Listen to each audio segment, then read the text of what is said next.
having archives and digital archives that you can access from anywhere and that show sort of individual people's stories that no one thinks to write a history about until it's far too late to ask them is going to be very valuable. I actually just emailed a whole bunch of friends yesterday the link to the archive because I think it's just really important for everyone to learn about African American history, not just African Americans, it's American history. I mean, if you look in history books, and I remember when I was a child, there's probably one chapter dedicated to the civil rights or slavery, and it might all be in the same chapter, just 3 lessons in that one chapter.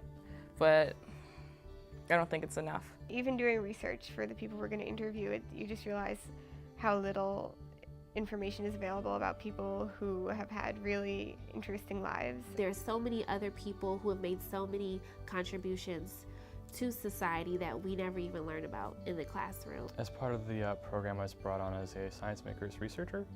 So I'll be doing, researching on the backgrounds of our science makers. I'm really hoping we can make a difference. You know, we say informal education, and I really think we can make ourselves known in that niche. We're inviting all of our history makers to go back to public schools and speak about their life achievements and hopefully inspire the students. And so right now I'm working on contacting history makers and trying to get in touch with them to see if they'd be interested in participating in the event. I'm pretty proud about what we did. It's really pretty incredible. 173 history makers at 105 schools is a really large number, and in half of the states of the country.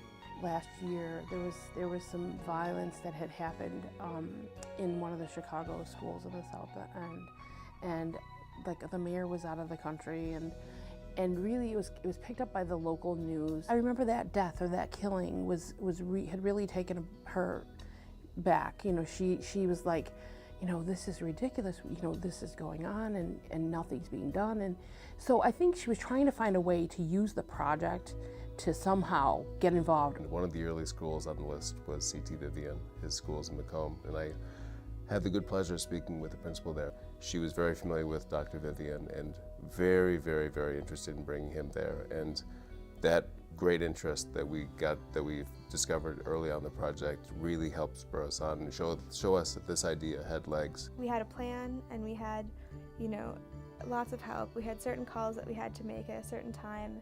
It was definitely exciting, you know, in the morning, sending people out, and then finally hearing how the event went. I actually probably had the most contact with Fred Shuttleworth's family from Birmingham. The feedback we got afterwards was just like really impressive. Like one of his daughters was talking about how the last time she'd been at that school, she saw her father get badly, badly abused. And to be welcomed back into the school with signs with her name, with her sister's name, with her father's name, was something that she just really hadn't accounted for how much that would mean to her.